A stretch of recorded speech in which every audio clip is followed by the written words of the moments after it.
Gen AI, revolusi kecerdasan buatan dalam era digital. Nama, Nur Aulia Putri Azizah. NIM, 2512036 Prodi, Teknologi Informasi. Sejarah dan perkembangan Gen AI. Konsep dasar kecerdasan buatan pertama kali dikemukakan oleh Alan Turing pada tahun 1950 melalui pertanyaan klasiknya, Can Machines Think?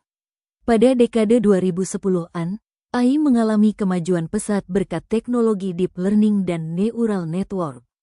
Tahun 2014 menjadi titik penting dengan munculnya Generative Adversarial Network, GAN, oleh Ian Goodfellow yang memungkinkan komputer menghasilkan gambar realistis dari nol. Selanjutnya, tahun 2017 Google memperkenalkan arsitektur transformer yang menjadi dasar bagi model AI modern seperti GPT, Generative Pre-trained Transformer. OpenAI meluncurkan GPT-2, GPT-3, dan akhirnya ChatGPT yang dikenal luas pada tahun 2022. Sejak itu, AI generatif berkembang pesat dan kini menjadi bagian dari kehidupan digital global. Konsep dan cara kerja Gen AI. Gen AI bekerja dengan prinsip pembelajaran mendalam, deep learning. Mesin diberikan data dalam jumlah besar untuk dipelajari, teks, gambar, suara, dan sebagainya. Melalui jaringan saraf tiruan, Artificial Neural Networks, AI mempelajari pola, struktur, dan konteks dari data tersebut. Ketika diberi perintah, prompt, AI kemudian menghasilkan keluaran baru berdasarkan pola yang telah dipelajari, bukan sekadar menyalin data lama. Model seperti GPT bekerja berdasarkan sistem probabilitas, memprediksi kata atau elemen berikutnya dengan mempertimbangkan konteks kalimat secara keseluruhan. Semakin banyak data dan iterasi pelatihan dilakukan, semakin cerdas dan alami hasil yang dihasilkan oleh AI. Konsep dan cara kerja Gen AI. Gen AI bekerja dengan prinsip pembelajaran mendalam, deep learning. Mesin diberikan data dalam jumlah besar untuk dipelajari, teks, gambar, suara, dan sebagainya. Melalui jaringan saraf tiruan, Artificial Neural Networks, AI mempelajari pola, struktur, dan konteks dari data tersebut. Ketika diberi perintah, prompt, AI kemudian menghasilkan keluaran baru berdasarkan pola yang telah dipelajari, bukan sekadar menyalin data lama. Model seperti GPT bekerja berdasarkan sistem probabilitas, memprediksi kata atau elemen berikutnya dengan mempertimbangkan konteks kalimat secara keseluruhan. Semakin banyak data dan iterasi pelatihan dilakukan, semakin cerdas dan alami hasil yang dihasilkan oleh AI. Jenis dan contoh teknologi Gen AI. Generatif AI memiliki berbagai jenis aplikasi yang dikembangkan untuk tujuan berbeda. 1. ChatGPT, OpenAI, menghasilkan teks, menjawab pertanyaan, membantu menulis, dan membuat ide kreatif.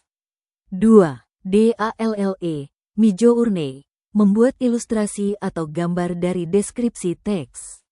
3. Synthesia, Pika Labs, menghasilkan video dengan avatar virtual yang bisa berbicara. 4.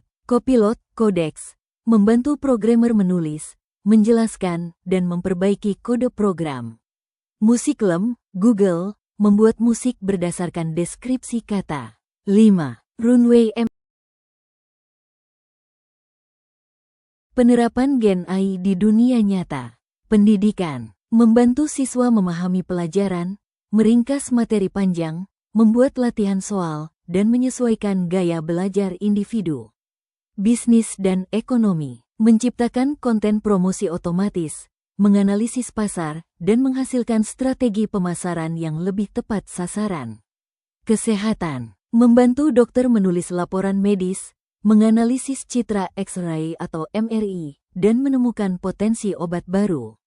Teknologi informasi, mempercepat pengembangan aplikasi, menulis dokumentasi, dan membantu debugging secara otomatis. Industri kreatif, mendukung desainer, musisi, dan seniman menghasilkan karya baru dengan efisien.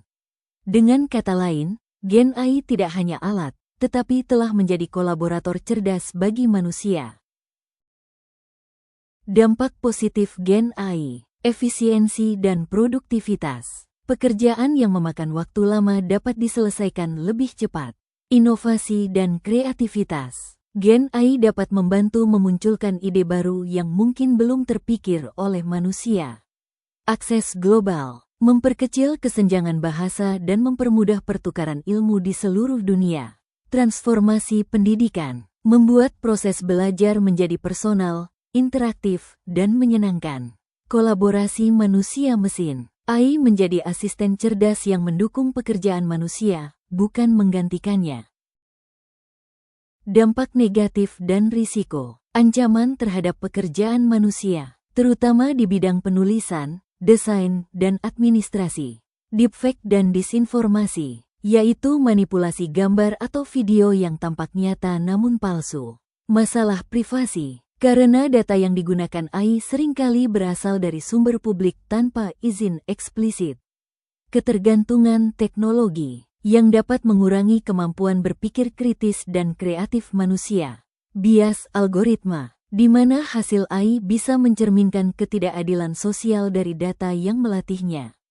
Oleh karena itu, penggunaan AI perlu diawasi dengan kebijakan dan kesadaran etis.